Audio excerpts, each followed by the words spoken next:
اور ید بیضا، ویسے قرآن مجید نے 7 مزید گنوائے ہیں، 9 آیات بینات، 9 بڑے کھلے کھلے معجزے جو فرعون اور آل فرعون کو دکھائے گئے۔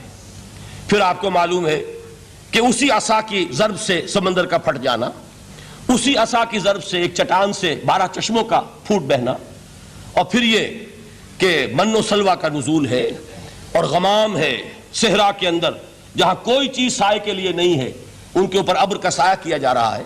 یہ سارے معجزے آپ کو نظر آ رہے ہیں۔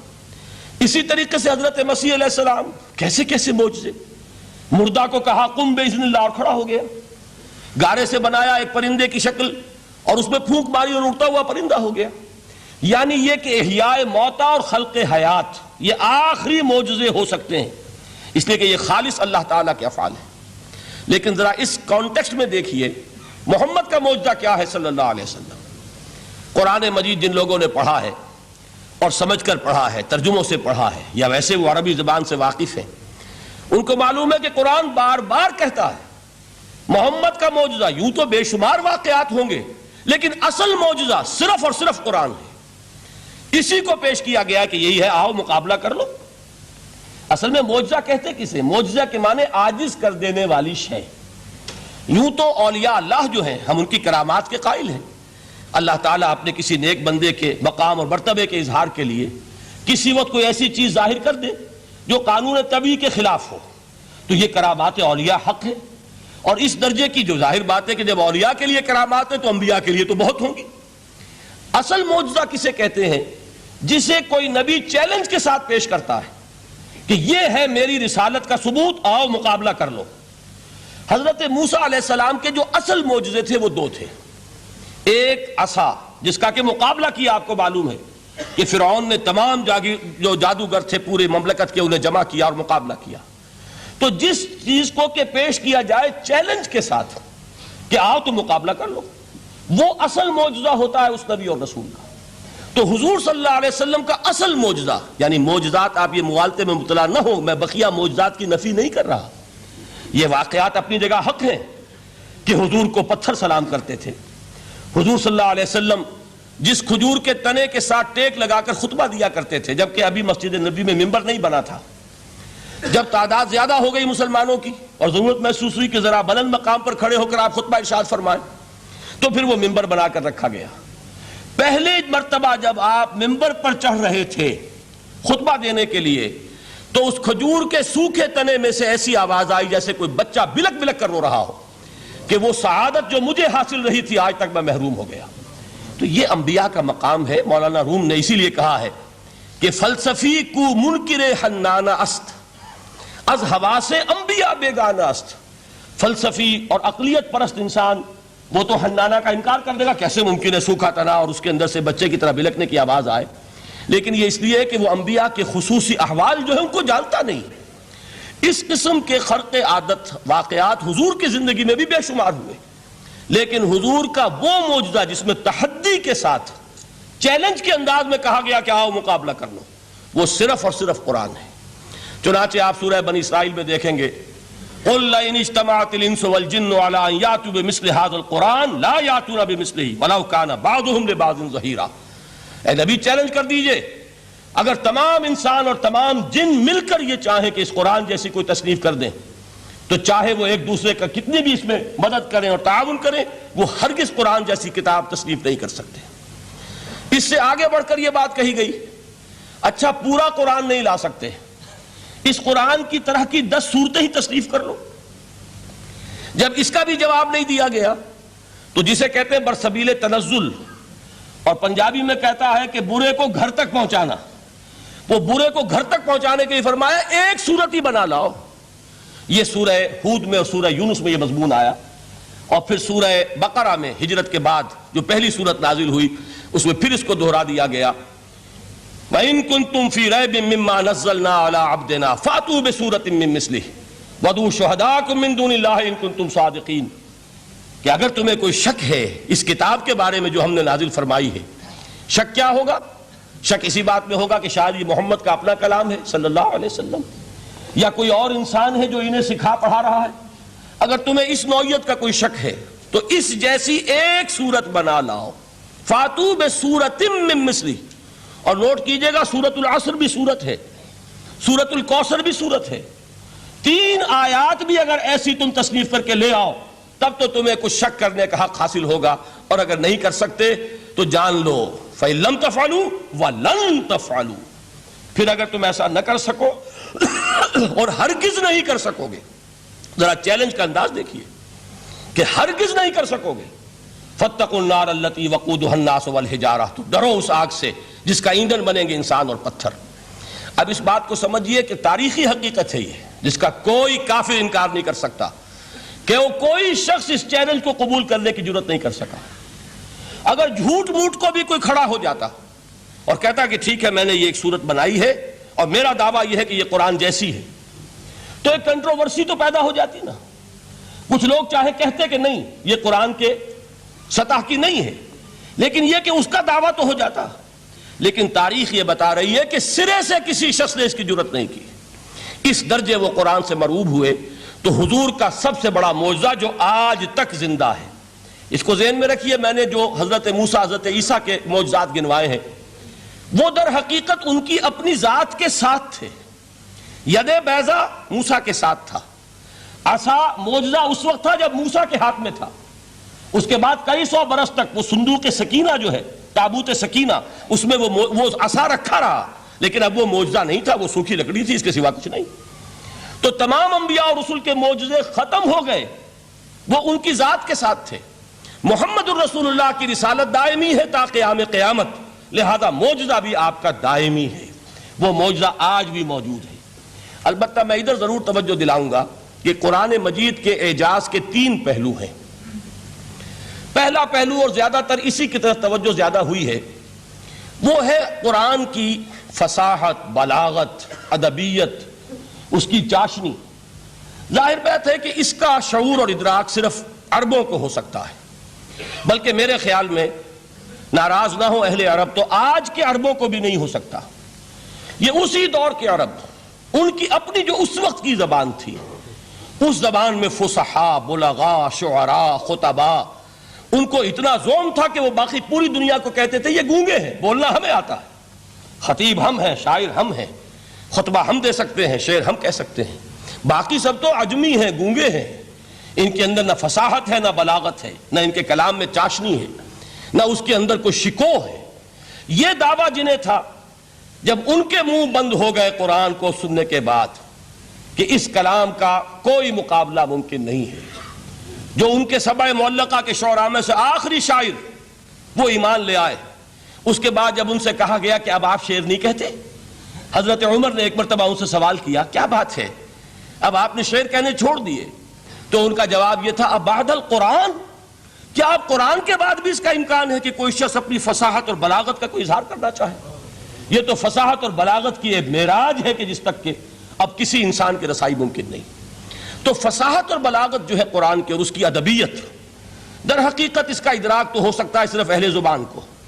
ہم لوگ جو ترجموں سے پڑھتے ہیں، چاہے کتنی ہی گرامر پڑھ لیں، کتنی صرف و نحو پڑھ لیں، واقعہ یہ ہے کہ وہ جو ایک ہوتا ہے نفس پر جب انگلی آتی ہے تو جو ایک آپ کو فیل ہوتی ہے، وہ فیل ہم جو عجمی لوگ ہیں جن کی مادری زبان عربی نہیں ہے، وہ قرآن مجید کی فصاحت اور بلاغت کو اس طور سے نہیں سمجھ سکتے جیسے کہ اہل زبان سمجھ سکتے ہیں، اور خاص طور پر جیسے کہ اس زمانے کے اہل زبان نے سمجھا۔ آج چونکہ عربی زبان ویسے تو جو اس کی فصیح لینگویج ہے وہ جوں کی تو اپنی اصل پر قائم ہے، اور وہ اسی قرآن کے طفیل اور قرآن کے صدقے قائم ہے، ورنہ دنیا میں کوئی دوسری زبان نہیں ہے کہ جو 1500 برس تک اتنی پیور رہ جائے، اس میں تبدیلی آتی ہے۔ خود اردو جو ہے 300 برس کی اردو، دکن کی اردو، ذرا اس کو کبھی پڑھیے تو آپ حیران ہوں گے کہ یہ اردو زبان ہے، اور آج کی اردو کوئی اور ہے۔ یہ صرف 200-250 برس کے اندر یہ انقلاب اردو میں ہو چکا ہے۔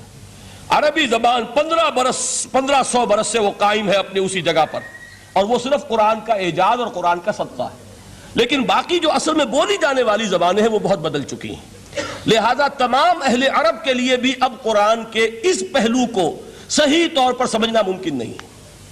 قرآن کی جو اعجاز کے 2 پہلو ہیں وہ ہے در حقیقت جو میری اور آپ کی توجہ کے خاص طور پر در حقیقت حقدار ہیں، اور ہمیں ان کی طرف توجہ کرنی چاہیے۔ بدقسمتی سے اس کی طرف عام طور پر علماء نے توجہ نہیں کی۔ اس کی صرف ادبیت ہی کا چرچا ہوتا ہے۔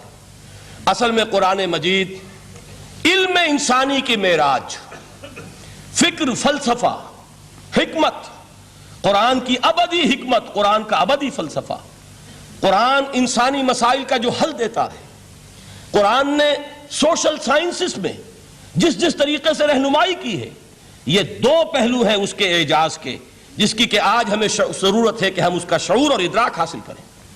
اس کے ضمن میں خاص طور پر علامہ اقبال کا نام لینا چاہتا ہوں۔ میرے نزدیک اس دور میں قرآن مجید کے اس اعجاز اور اس کے ایک معجزہ ہونے کے لیے سب سے بڑی دلیل علامہ اقبال کی شخصیت ہے۔ وجہ کیا ہے کہ علامہ اقبال علماء کے طبقے میں سے نہیں تھے۔ ظاہر بات ہے کہ جن کا پورا جو ہے جن کی زندگی گزرتی ہو قال اللہ و قال الرسول میں، ان کے دلوں میں عظمت قرآن کی، ان کے دلوں میں حضور کی محبت، یہ تو سمجھیے کہ ہونی ہی چاہیے، ان کے شب و روز اسی میں گزرتے ہیں۔ لیکن یہ کہ ایک ایسا شخص جس کی تعلیم ہے کالجوں کی، یونیورسٹیوں کی، جس نے مشرق اور مغرب کے فلسفے کھنگال ڈالے، وہ شخص، اور وہ بھی اس دور میں جبکہ ہم پر مغرب سے مروبیت بہت شدید تھی۔ آج تو وہ مروبیت بہت کم ہو چکی ہے۔ آج تو ہمارا عام نوجوان جو ہے وہ آنکھوں میں آنکھیں ڈال کر بات کرتا ہے، اس میں خود اعتمادی ہے۔ ہمارا بھی اپنا ایک معاشی نظام ہے، ہمارا اپنا ایک سیاسی نظام ہے، ہمارا ایک اپنا سماجی نظام ہے، ہماری اپنی سوشل ویلیوز ہیں۔ آج کا نوجوان الحمدللہ احیاء اسلام کی وہ جد و جہد جو ہے وہ مرحلہ در مرحلہ بہرحال آگے بڑھ رہی ہے۔ وقت لگے گا، لیکن یہ کہ اس میں یقیناً ترقی ہوئی ہے۔ اسی کا مظہر یہ ہے کہ خود اعتمادی ہے۔ We have confidence۔ ہم جانتے ہیں کہ اسلام ایک دین ہے، مکمل دین ہے، اس کے پاس زندگی کے تمام مسائل کا حل ہے۔ لیکن یہ ہے آج 1985 کی بات۔ علامہ اقبال اس صدی کے آغاز میں گئے ہیں یورپ، جبکہ ہم محکوم تھے انگریز کے۔ ایک حاکم قوم کے ہاں جا کر اس سے مروبیت کتنی شدید اس وقت تھی، جو جاتا تھا اکثر و بیشتر جو ہے واپس آتا تھا تو کھڑے ہو کر پیشاب کرنا ضروری سمجھتا تھا، اس لیے کہ اس نے وہاں پر لوگوں کو یہی کرتے دیکھا۔ ان کا لباس، ان کی وضاقتہ، ان کی تہذیب، ان کا تمدن، ہر طرح سے ان کے گن گاتا ہوا، ان کے لیے وہ بہت قصیدے جو ہے تعریف کے کہتا ہوا آتا تھا۔ لیکن ایک علامہ اقبال کی شخصیت وہ ہے کہ وہ یہ خود کہتے ہیں کہ میں اس آگ میں ڈالا گیا ہوں مثل خلیل، مغربی تہذیب کے اس الاؤ میں مجھے اس طرح ڈالا اللہ نے جیسے کہ حضرت ابراہیم کو آگ میں ڈلوایا۔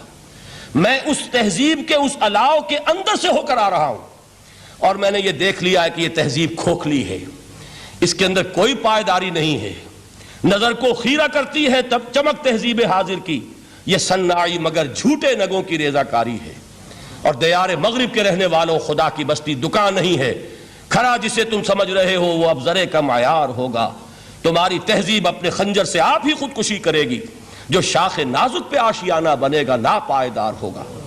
اب آپ اندازہ کیجئے وہ شخص جو بنیادی طور پر فلسفی ہے، فلسفے کا طالب علم ہے، وہ جرمنی اور انگلستان میں جا کر فلسفے کھنگالنے کے بعد اسے اگر تسکین حاصل ہوئی، اس کے جو علم کی پیاس تھی اگر اسے سیری حاصل ہوئی تو صرف قرآن کے ذریعے سے۔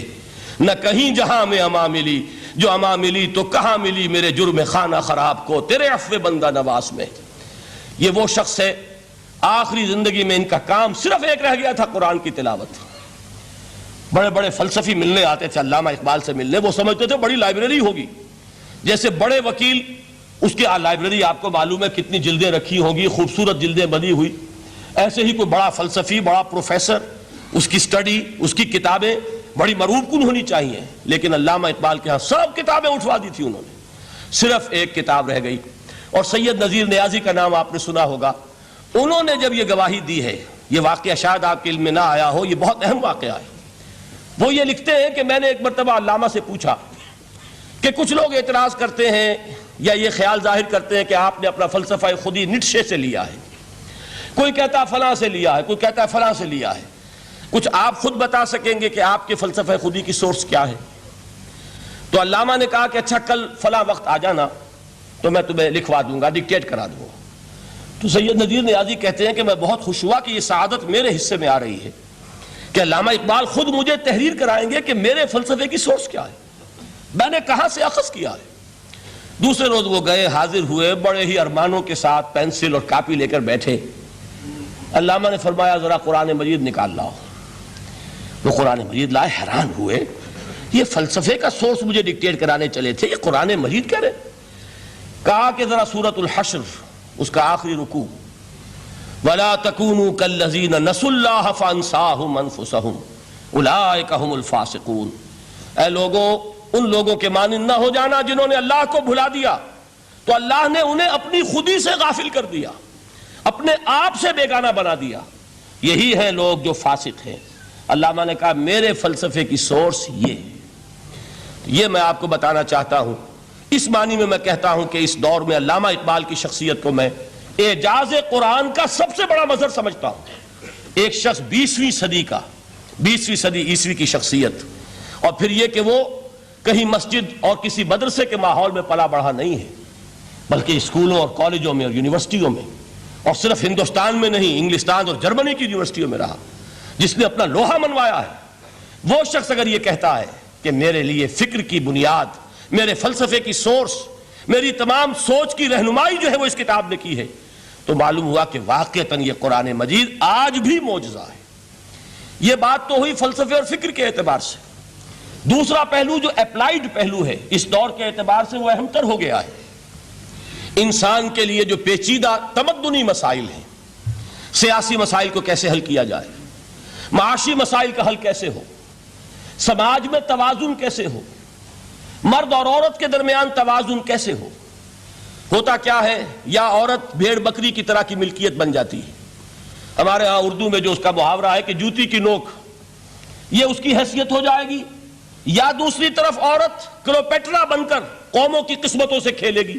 دنیا میں یہ دو انتہائیں ہوئی ہیں. کہاں نقطہ عدل کہاں ہے, کیسے بیلنس جو ہے اسٹرائک کیا جائے, مردوں کے حقوق اور فرائض اور خواتین کے حقوق اور فرائض, اس میں صحیح ترین ایکویشن ہے کیا. اسی طریقے سے فرد اور اجتماع, فرد اور ریاست, یا تو یہ کہ انسان کی انفرادی آزادی اتنی جا رہی ہے, مادر پدر آزاد, جس کا مظہر یہ ہے کہ آج انگلستان میں دو مرد بھی میاں اور بیوی کی حیثیت سے رہ سکتے ہیں, قانون تسلیم کرے گا ہسبینڈ اینڈ وائف, ان کو وہی حقوق حاصل ہوں گے. یہ ہے وہ آزادی. اور یا پھر یہ ہے کہ جو روس میں ہے یا دوسرے ممالک میں ہے کہ آزادی بالکل ختم, اور معلوم ہوا کہ ایک ٹوٹلیٹیرین سوسائٹی ہے, مستبدانہ نظام ہے. ان کے درمیان نقطہ عدل کہاں ہے. اسی طرح سرمایہ اور محنت, اگر ذرا سا سرمایہ کو چھوٹ ملتی ہے وہ مزدور کا خون چوستا ہے اور اس کا حق اس کو نہیں دیتا. اقبال نے بہت خوبصورت انداز میں کہا ہے کہ خواجہ از خون رگے مزدور سازد لال ناب, از جفائے دہ خدایاں کشت دہ کا نا خراب. انقلاب انقلاب انقلاب. ایک طرف سرمایہ دار ہے جو مزدور کی رگوں میں سے خون نچوڑ کر سرخ شراب کا پیمانہ لے کر بیٹھا ہوا ہے, وہ در حقیقت مزدور کا خون ہے جو پی رہا ہے. ایک طرف وہ زمیندار اور جاگیردار ہے جو کاشتکار کا خون جو ہے چوس رہا ہے. تو یہ یا تو یہ انتہا ہے, اور یا یہ ہے کہ اگر ذرا آپ مزدور کو یا اس کارکن کو تھوڑا تحفظ دیجئے تو وہ کام نہیں کرتا. ہمارے ہاں پچھلے دور میں یہی ہوا تھا. میں یہ برملا کہتا ہوں, آج بھی آپ کے سامنے کہہ رہا ہوں کہ بھٹو نے واقعہ یہ بہت بڑا کارنامہ سر انجام دیا تھا. اس نے مزدور کو ایک سیلف ریسپیکٹ دی تھی, کاشتکار کو اپنی عزت کا احساس دیا تھا کہ میں بھی انسان ہوں, میرے بھی حقوق ہیں. لیکن نتیجہ اس کا نیگیٹو نکلا, مزدور نے کام کرنا چھوڑ دیا, معیشت کی گاڑی ختم ہو گئی. وہ چیز کہ جو متوازن ہو, جس میں مزدور کو اس کا حق مل رہا ہو اور پسینہ خشک ہونے سے پہلے اس کی جائز مزدوری اس کو مل گئی ہو, جس میں کہ انسان کسی سرمایہ دار کی رعیت بن کر نہ رہ جائے. دوسری طرف یہ کہ سرمایہ کے لیے بھی جو اس کا صحیح ہے کہ اس کو انسینٹیو ملے, وہ میدان میں آئے, اس کے اندر رسک لینے کے جو ہے وہ صلاحیت پیدا ہو. ان دونوں چیزوں کو کیسے متوازن کیا جائے. واقعہ یہ ہے کہ یہ ہے وہ پیچیدہ مسائل جن کا حل قرآن میں ہے. ہماری بدقسمتی کیا ہے کہ ہم نے خود ان چیزوں کے لیے دوسروں کے سامنے جھولی پساری ہوئی, ہم دوسروں سے بھیک مانگ رہے ہیں. ہمارا حال کیا ہوا تھا اس صدی کے شروع میں, مصطفیٰ کمال پاشا نے جب ترکی میں اسلام کے آئلی قوانین بھی منسوخ کیے. نوٹ کیجئے اس کو, یہ اسی صدی کے وہ صدمے ہیں جو ہم نے اٹھائے ہوئے ہیں. اور گاہے گاہے باز خواہی قصہ پاری نہ رہا, تازہ خواہی داشتن گر داغ ہائے سی نہ رہا. اس صدی میں کیا نہیں ہوا ہے. عربوں کی ریوولٹ ترکوں کے خلاف، ان کے پیٹھ میں جو خنجر گھونپا، اور ایک انگریز، ایک کرنل لارنس کی وہ ساری شرارت، اس کے نتیجے میں ایک عظیم مملکت عثمانیہ، سلطنت عثمانیہ، دی گریٹ آٹومان امپائر، اس کے چیتڑے اڑ گئے۔ اور اس کے بعد وعدے کیے تھے عربوں سے کہ ہم تمہیں حکومت دیں گے، ہوا کیا کہ ان کے چھوٹے چھوٹے ٹکڑے کیے اور تقسیم کر لیے۔ مغربی سامراج کا دور شروع ہو گیا۔ اس کا ایک رد عمل مصطفیٰ کمال پر اس درجے شدید ہوا، اس نے ہر چیز جس کا تعلق عربوں سے تھا اس کو ختم کر دیا، ملک بدر کر دیا۔ عربی میں اذان نہیں ہوگی، عربی میں نماز نہیں پڑھی جائے گی، اور اسی کے ضمن میں یہاں تک گیا کہ فیملی لاز بھی رومن لاز جو ہے وہ نافذ کیے۔ تو یورپ کے اخبارات نے اس وقت یہ طنز کیا تھا مسلمانوں پر، یہ مسلمان عجیب قوم ہے، کہتے یہ ہے کہ ہمارے پاس دنیا کا بہترین ضابطہ ہے، بہترین قانون ہے، ہمارے قانون سے بہتر کسی کا قانون نہیں، اور حال یہ ہے کہ فیملی لاز کے لیے بھی یہ ہم سے بھیک مانگ رہے ہیں، ہم سے وہ قوانین لے کر اپنے ہاں نافذ کر رہے ہیں۔ آج بدقسمتی سے اکثر و بیشتر مسلمان ممالک کا حال یہی ہے، آج ہم ان سے بھیک مانگ رہے ہیں، کہیں جمہوریت کی بھیک ہے، کہیں سوشلزم کی بھیک ہے، کہیں کسی اور سماجی نظام کی بھیک ہے، کہیں مرد اور عورت کی کامل مساوات کا ایک نظریہ ہے، شانہ بشانہ چلنے والا فلسفہ ہے، جو خالص مغرب کی تہذیب کی ایک بھیک ہے جو مانگی جا رہی ہے۔ کاش کہ آج قرآن کے اس اصل اعجاز کی طرف، جو اس کا اصل معجزہ اس دور کے لیے، میں نے عرض کیا کہ اعجاز قرآنی کا وہ معجزہ کہ وہ فصاحت اور بلاغت کی معراج ہے، وہ یا تو اپریشیٹ کر سکتے اہل عرب، اور اہل عرب میں سے بھی حقیقت میں وہ جو قدیم جاہلی شاعری کے جاننے والے ہیں جو بہت کم رہ گئے، اب وہ جان سکتے ہیں کہ جب قرآن نازل ہوا تو کیوں زبانیں گنگ ہو گئی تھیں، کیوں کوئی ایک شخص جھوٹ موٹ کو بھی مدعی بن کر نہیں آ سکا کہ یہ میں نے قرآن کی جیسی ایک کتاب یا قرآن جیسی ایک سورت یا قرآن کی طرح کے چند جملے میں نے موضوع کر دیے ہیں۔ لیکن دوسرا پہلو ہے فکر اور فلسفہ، اس کے اعتبار سے جس کا سب سے بڑا ثبوت اس دور میں علامہ اقبال، اور تیسرا پہلو ہے Islamic social sciences, political science, economics, sociology, اس میں جو کچھ قرآن نے دیا ہے، جو آج بھی انسان کی رہنمائی کے لیے بہترین نظام ہے، اس نظام کو ہم سمجھے، اسے دنیا کے سامنے پیش کریں، تب در حقیقت قرآن مجید کا اعجاز سامنے آئے گا۔ یہ دو پہلو تو میں نے وہ عرض کیے ہیں کہ جو کسی غیر مسلم کو بھی نظر آئیں گے۔ قرآن کا پریزروڈ ہونا، اس کی انٹیگریٹی، اوتھینٹسٹی، یہ چیزیں وہ ہے کہ جو سب نے مانی۔ قرآن کے ذریعے تاریخ انسانی کا عظیم ترین انقلاب برپا ہونا، یہ وہ بات ہے کہ جو کسی اندھے کو بھی دیکھنی پڑتی ہے، اس حقیقت کا اعتراف دشمن کو بھی کرنا پڑتا۔ میں یاد دلا دوں آپ کو، ایچ جی ویلز، آپ نے نام سنا ہوگا، سائنٹیفک فکشن میں اس کا بڑا اونچا مقام ہے، لیکن اس نے تاریخ نسل انسانی پر بھی دو کتابیں لکھی، a short history of the world اور a concise history of the world. Concise history of the world میں وہ شخص حضور کے ذکر پر جب آتا ہے تو میں صرف ذکر کر رہا ہوں، نقل کفر نہ باشد، اس نے حضور کی شخصیت پر بڑے رقیق حملے کیے ہیں، بڑے گھٹیا حملے کیے ہیں۔ حضور کی خاص طور پر تعدد ازدواج کا جو معاملہ ہے، یہ کڑوی گولی ان کے حلق سے اتر نہیں سکتی، اس لیے کہ ان کا آئیڈیل ہے حضرت مسیح اور حضرت یحییٰ، جان دی بیپٹسٹ اینڈ جیسس آف نزارت۔ ان دونوں نے ایک شادی بھی نہیں کی، تجرد کی زندگی بسر کی، لہذا ایک شادی بھی ان کے نزدیک گھٹیا فعل ہے۔ تو حضور نے تو کی ہیں 11 شادیاں، 11 نکاح آپ کے۔ یہ جو کڑوی گولی ہے یہ ان کے حلق سے نیچے نہیں اترتی، اس لیے میں انہیں معذور سمجھتا ہوں۔ تو اس نے اس پہلو سے تو بڑے حملے کیے، لیکن خطبہ حجۃ الوداع کے وہ جملے جو ہے تاریخی، پورے کے پورے اس نے کوٹ کیے، لا فضل لعربی علی عجمی ولا لعجمی علی عربی ولا لأحمر علی اسود ولا لأسود علی احمر الا بالتقوی کلکم بنو آدم وآدم من تراب۔ کسی عرب کو کسی عجمی پر کوئی فضیلت نہیں، کسی عجمی کو کسی عرب پر کوئی فضیلت نہیں، کسی گورے کو کسی کالے پر کوئی فضیلت نہیں، کسی کالے کو کسی گورے پر کوئی فضیلت نہیں سوائے تقوی کے۔ تم سب کے سب آدم کی اولاد ہو اور آدم مٹی سے بنائے گئے تھے۔ یہ الفاظ لکھ کر کہتا ہے کہ جہاں تک human fraternity, equality and freedom, 3 الفاظ نوٹ کیجئے، انسانی حریت، انسانی مساوات، انسانی اخوت، کہتا ہے جہاں تک ان 3 چیزوں کے واز ہیں، سرمنز کا تعلق ہے، وہ تو دنیا میں پہلے بھی بہت کہے گئے. عیسائی ہونے کے باوجود خاص طور پر نام لیتا ہے جیزس آف نزارت. سرمنز تو حضرت مسیح کے ہاں بھی بہت مل جائیں گے کہ تمام انسان برابر ہیں, سب کو بھائی بھائی ہونا چاہیے, سب انسان آزاد ہیں, تمیز بندہ و آقا فساد آدمیت ہے. لیکن وہ کہتا ہے کہ یہ ماننا پڑتا ہے تاریخ انسانی میں پہلی مرتبہ ان اصولوں پر ایک انسانی معاشرہ قائم کیا محمد نے صلی اللہ علیہ وسلم. یعنی حضور کے ساتھ یہ معاملہ ایمپٹی سلوگنز کا نہیں ہے, یہ صرف واز نہیں ہے, یہ صرف سرمنز نہیں ہیں, یہ ایمپٹی سلوگنز نہیں ہے. He translated these things into actuality. ایک حقیقت, ایک واقعے کی شکل دی ہے محمد نے صلی اللہ علیہ وسلم. وہ معاشرہ پیدا کیا جس میں انسانی اخوت, انسانی مساوات اور انسانی حریت, یہ تینوں اقدار بتمام و کمال موجود تھی.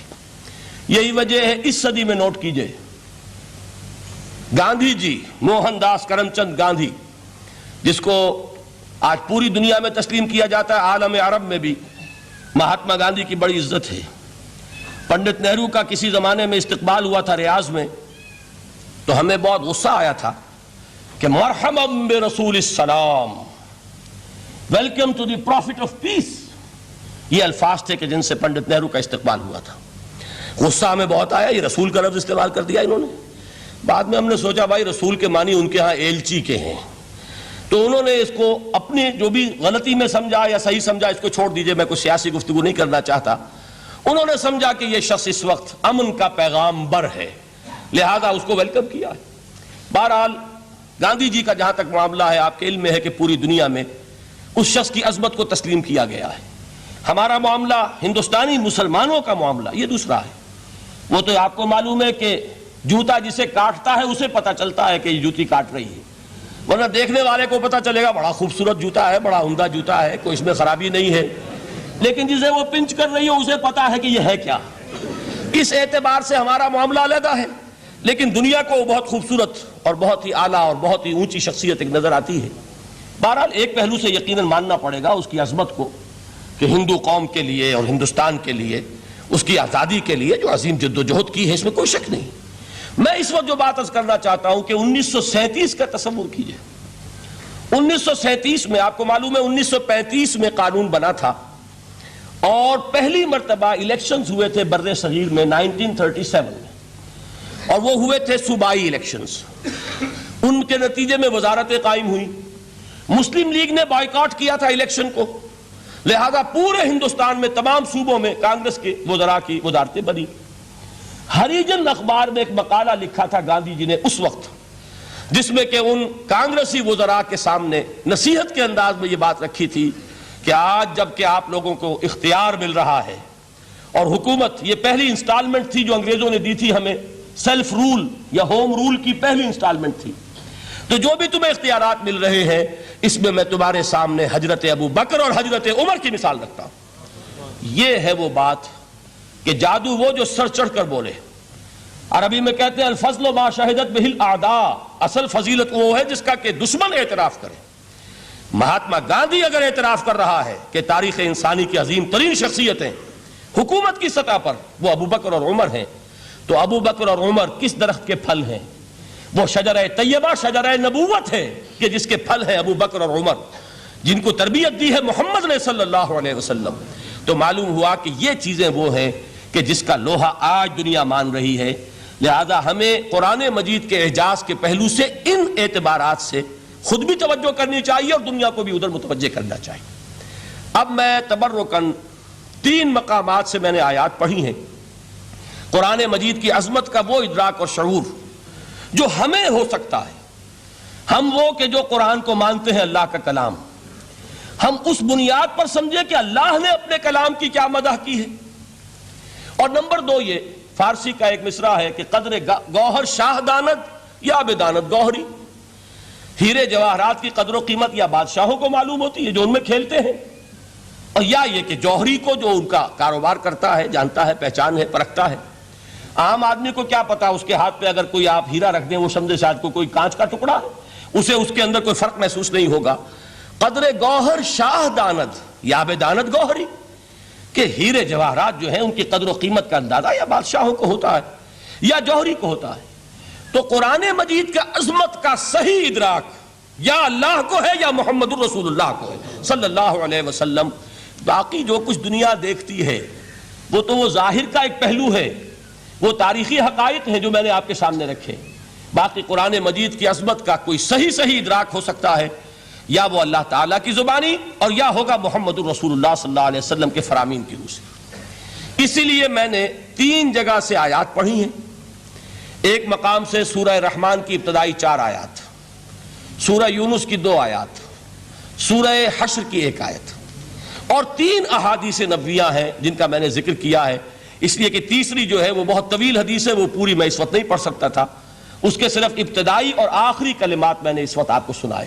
میں تھوڑی سی تشریح ان کی کروں گا تاکہ قرآن مجید کی عظمت کا جو نقش میرے اور آپ کے قلب پر ہونا چاہیے وہ صحیح در حقیقت ان آیات اور احادیث کی روشنی میں ہمارے دلوں پر قائم